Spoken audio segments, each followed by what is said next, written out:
So hi guys, welcome to my channel again.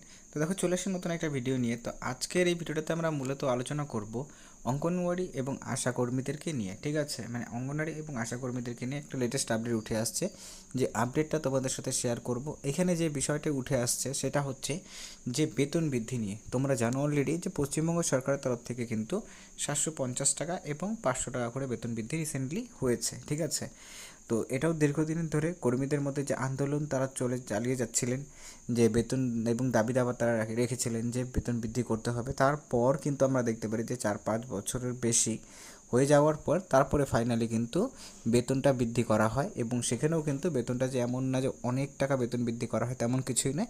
এই ক্ষেত্রে শুধুমাত্র 750 টাকা এবং সহায়িকাদের 500 টাকা করে বেতনটা ইনক্রিমেন্ট করা হয় পশ্চিমবঙ্গ সরকারের তরফ থেকে।